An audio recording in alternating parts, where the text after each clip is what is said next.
พี่น้องนี่จะหนักเขาสิแปลงเองเลยคันมันผาดขนาดว่าเบาเจ็บคือเบอเฮ็ดให้นางไอเช็ดเจ้าทายคู่เป็นนักทานนะพี่น้องใส่กิน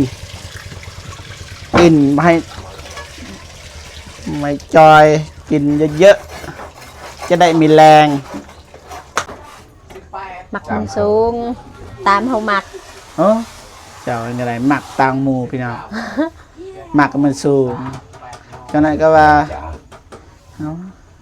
ใจลายๆว่าผิดพลาดประการใด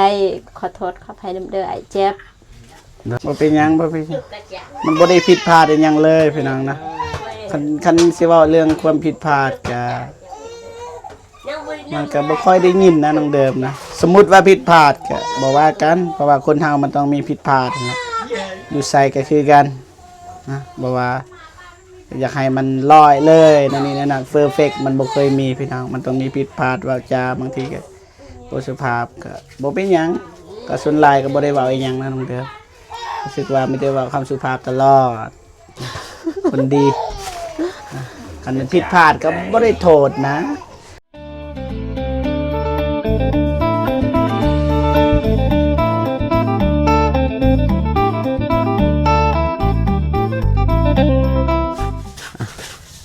กับทักทายสบายดีและสวัสดีพ่อแม่พี่น้องเปิดสู่คู่สู่คนเนาะทั้งในลาวและก็ต่างประเทศเนาะยินดีต้อนรับเข้าสู่ซองบ่าวเจ็บคือเก่าพี่น้องเนาะโอเคมีแต่ว่าสิไปอัปเดตต่อพี่น้องเนาะไปอัปเดตห้องน้ำต่อพี่น้องเนาะเป็นอย่างไรเอาไปเบิ่งไปส่งนำกันเลยพี่น้องเนาะไปไม่พี่น้องไปโซนกันพี่น้องนะเบาหัวหอดใส่แล้วพี่น้องสบายดีเด้อน้องเดิมเด้อสบายดีเด้อไอเจ็บสบายดีเด้อพ่อแม่พี่น้องพี่ใหญ่ใจบุญทุกท่านสบายดีFC พังไทยพังลาวอยู่ต่างประเทศอยู่ในบ้านก็สบายดีเบิดสุขูสุขคนเด้อสบายดีกินข้าวกินน้ำหรือบ่แล้วตอนเช้าตอนเที่ยงตอนแรงยังตอนแรงยังเด้อไอ้สร้างเพิ่นได้กินหรือบ่ตอนเที่ยงยังก็ได้ตอนเที่ยงแล้วเรียบร้อยนะโดยสบายดีเด้อผู้บ่าวหาก็เห็นหน้าสบายดีเด้อมาซอยบ่แม่นล่ะเปลี่ยนหน้าตลอดนะผู้ซอยก็ได้สบายดีเด้อไอ้ยอมเด้อสบายดีดนนะคืดก่อนนะสบายดีเด้อโอ้ได้ใหญ่สุดยอดพี่น้องนี่เบิ่งเอาพี่น้องจับเลี่ยมแล้วมาอันนี้ไก่แล้วพี่น้องนะ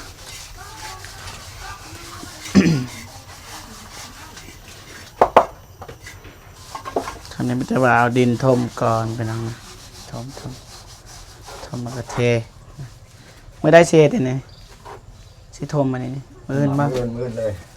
ลยเนาะแม่นคันเทปูนมันเกิดมาเดียวเทเลยมือเนาะ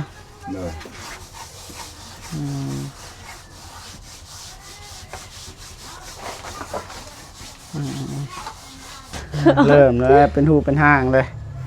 ทางนี้ก็ได้บุหัวน้องเดิมหมักหรือบอพี่น้องนะว่าน้องเดิมมักสางเราบ่ได้น้องโสดอยู่เด้น้องเดิมพี่น้องนะหมักไอ้สร้างบ่ได้ได้ฝั่งนี้มืออื่นเทพี่น้องนะเรื่องประตูจังหวะกันมื้ออื่นคุยกันไปซื้อไปทำราคาก่อนมื้ออื่นเขาสิมาตอนเช้ามื้อนี้บ่ทันแล้วมื้อนี้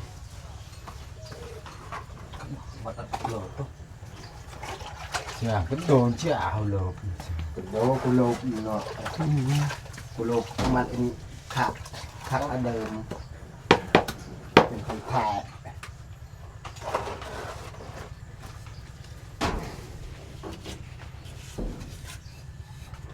ใกล้ให้มันจ่าย บริจาคบริจาคบริจาคที่นี่มันเท ละเอียดได้สร้างปัดสายปัดขัวปัดแถบปัดวา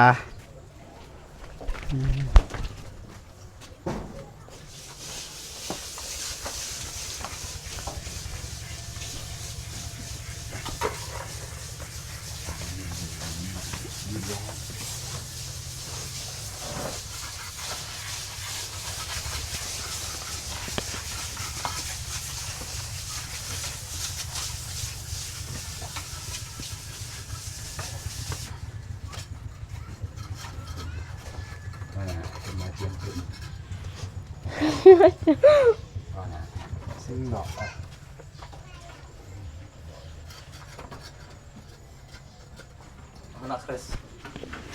มุมไก่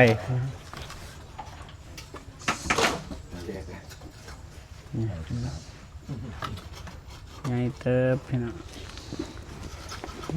34เฮ็ดบาทนี่น้องเดิมเข้าไปนอนอยู่ในก็ได้น้องเดิมเข้าห้องน้ำตัวอย่างว่าฝนตกหนักตอนดึกนอนในห้องน้ำเลยทำสะอาดคืนกับคนรักษาเนี่ยนะได้ห้องน้ำนะรักษาเด้อยินบ่ โดย รักษาเลยแม่นว่าตากเครื่องอยู่ไหนโอ้ยยุงเต็มเลยพี่น้องบ่ต้องตากเครื่องอยู่ไหนหยังสิตากก็เฮ็ดแบบนี้ข้างนอกเอาหลังบ้านเอาสิตากเห็นบ่ โดย ตากอยู่ในบ่ได้ ไม่ ปะบนไหวก็ตาสปูคือหยังเนี่ยอันนี้อันนี้ซื้อพี่น้องนี่เจ้าหน้าเขาสิแปลงเองเลยคันมันผาดขนาดว่าเบาเจ็บคือบ่เฮ็ดเบาเจ็บจัดไป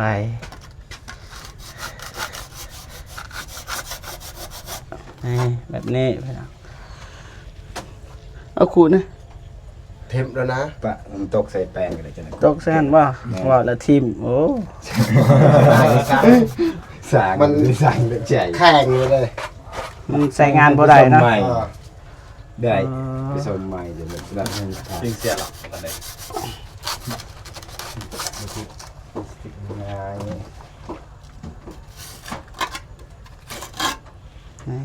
งานละเอียดนี่บอกเบาเจ็บจัดให้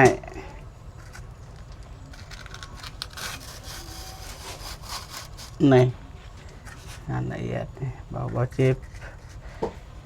บอกเรื่องงามบ่งามบ่ฮู้มันสิแปลงได้จังหน่อยเด้อเพราะว่ากันเด้อ เสียใหม่กัน ว่าละหัวสร้างอะไรบ้าบ่จะเยอะบ่เจ็บบ่ฮะ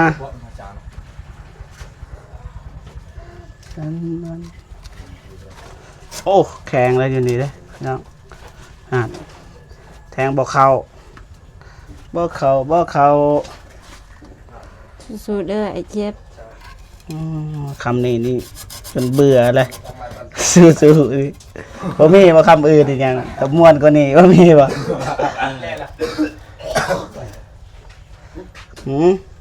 เด้อบ้าเจ็บบ่เจ็บอีกยาทำละเอียดแบบนี้นี่บอกเบาเจ็บจัดให้นี่งามน้องนำน้องเดิมนะโอ้บ่เป็นหยังนะโอเคนะ ได้ตีน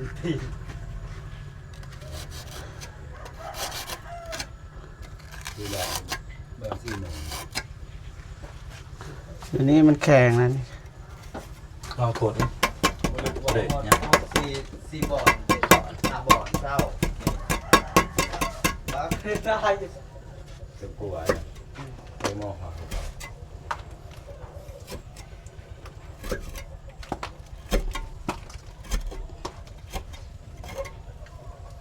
รู้สึกว่าสร้างอยู่ซื่อๆนะคันบ่เจ็บเผ็ด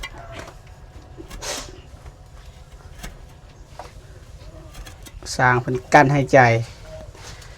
เจ็บเผ็ดได้บ่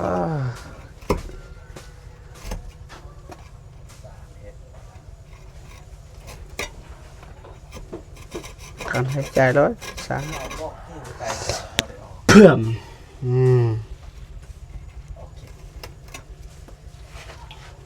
อะไรก็เอาก็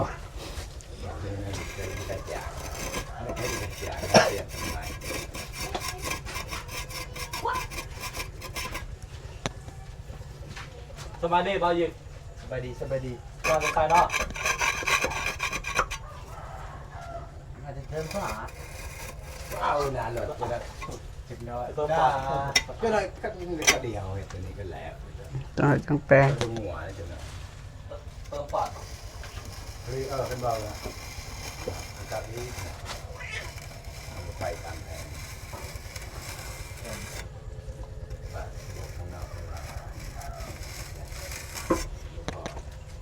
บวกเลย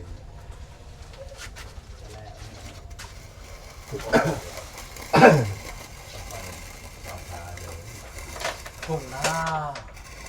พออย่าง งามบ่ทั้งเดิมทีหลายก็ต้องว่างามเด้บ่เจ็บเผ็ดเสียหายเด้สิได้ยินบ่งาม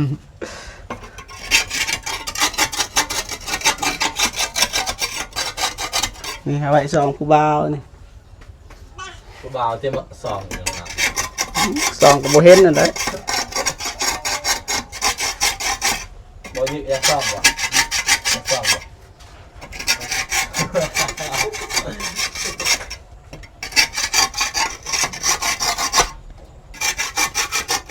ก็หวาน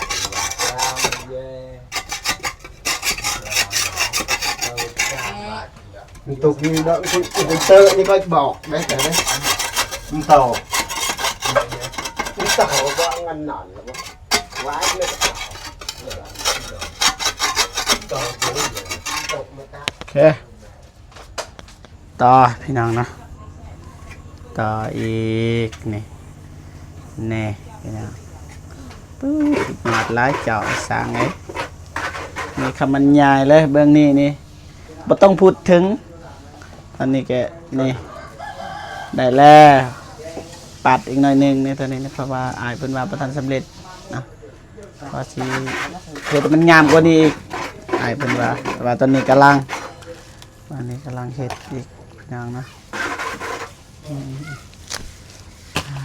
บ่เจ็บก็เริ่มหิวข้าวแล้วพี่น้องเนาะตอนนี้ก็5:00 ปลายหนึ่งแล้วพี่น้องหิวข้าวแล้วถ่ายแต่ตอนเว้นตัดไปตัดมาพี่น้องเนาะหยุดนี่หยุดนั่นอีกบ่ทันแห้งบ่ตอนนี้นี่ ยัง ยังรออีก เนี่ย ต้องรออีกน้องเดิมกินยังน้องเดิม กินหนัง นางไผ หนังควาย นางไผซื้อให้ หนังไอเจ็บ เจ้าถ่ายคู่เป็นหลักฐานเลยพี่น้องใส่กินไม่จอยกินเยอะๆจะได้มีแรง เร็วหน่อย บ่ทำมันมีเด้ขัดรู้สึกว่างามนะพี่น้องขัดของงานเบาเจ็บนี่พอแล้วสำนี่นี่พี่น้องเบิ่งสัดๆนี่ติเบิ่งไปจากติไหมบ่ทันได้คัดได้นี่พี่น้องสำนี่เลยโอ้เจ้าก็ได้สร้างเลยของนำเบาเจ็บนี่พอแล้วสำนี่แต่ว่าน้องเดิมงามกว่านี้พี่น้อง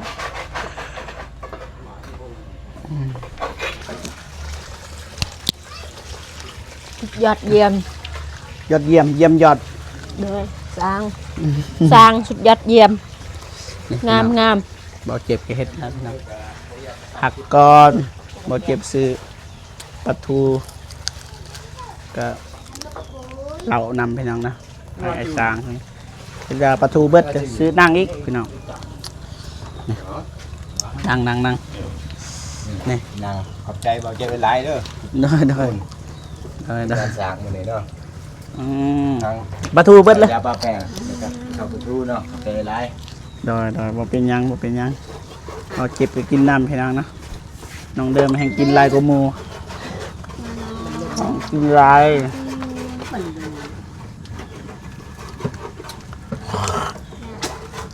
ผักก่อนให้มันแห้งอีกพี่น้องนะ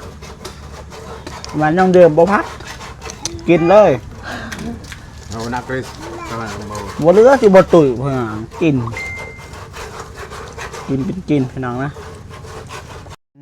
บาดเลยคือสิแห้งเลยพี่น้องนี่ติเบิ่งปัดเบิ่งนี่เบิ่งสิปัดให้ เอาให้ไปเจ็บไปให้ น้องเดิมจับให้อายนะใส่หน่อยนะเห็นว่าคนงามก็ได้ให้คนขี้ลายนะนี่ปัดแห้งแล้วปัดเบาปัดแบบใดนี่ปัดให้มันงามนะบ่งามก็ยางทำเดิม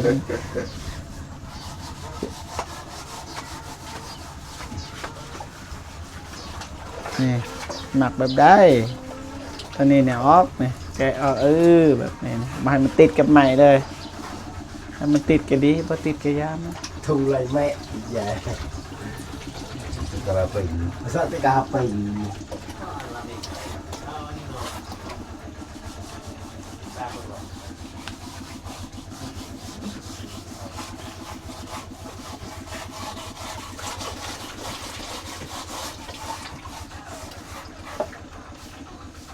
แห้งนะคนปัดเลย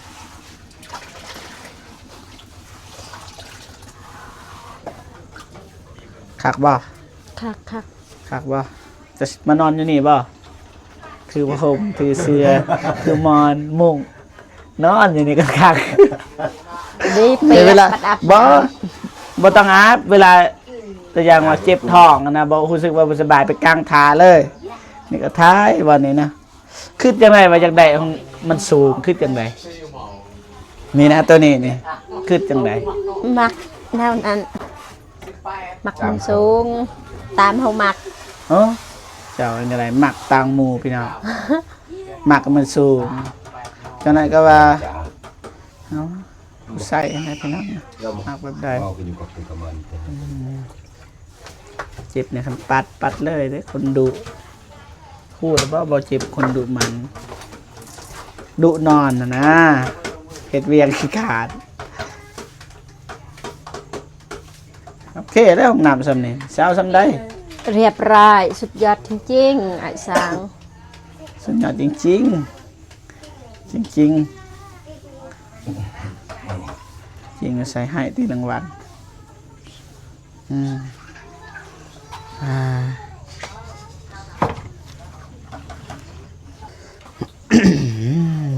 เอาเฮ็ดยิ้มเลยเนาะสิแล้วยิ้มนะพี่น้องนะบ่เจ็บก็สิได้กลับอันนี้โอเคไม่ได้ว่าบ่เจ็บก็สิให้อ้ายเพิ่นซื้อM100ก่อนพี่น้องนะซื้อ2คนนี่แหละอยากกินหยังก็กินซ้ำ ใจเลยพอเจ็บได้ไร โดยอ่า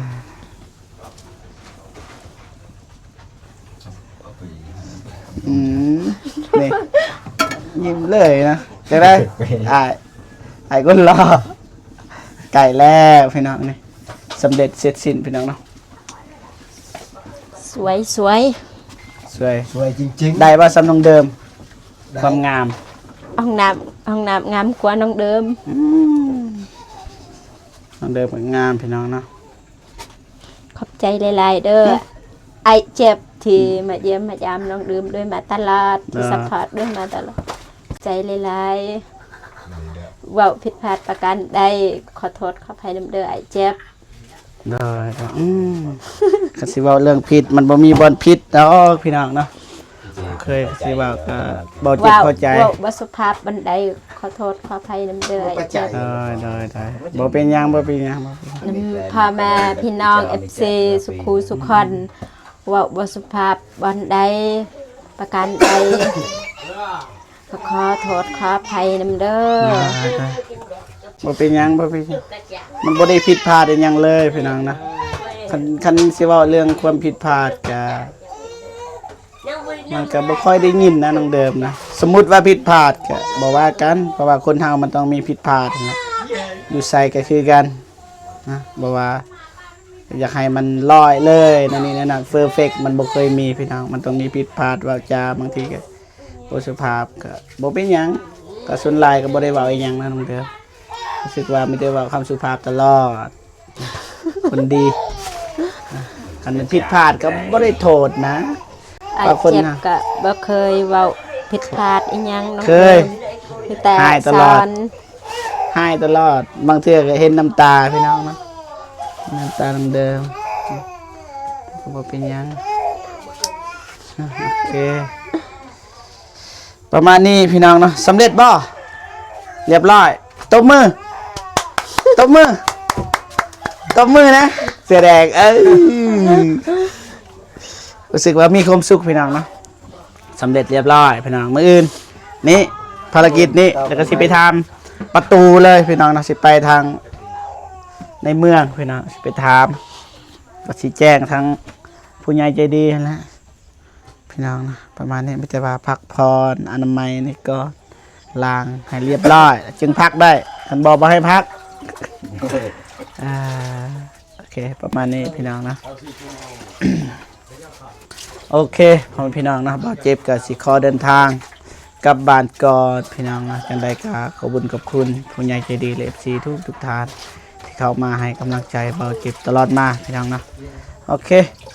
พบพอกันคลิปหน้าพี่น้องเด้อนะสำหรับคลิปนี้ขอกล่าวคำว่าสบายดีเด้อพ่อแม่พี่น้องเบิดสุขสุขคนขอโตวกลับบ้านก่อนพี่น้องนะบ๊ายบาย เดินทางปลอดภัยเด้อไอ้เจ็บ โดย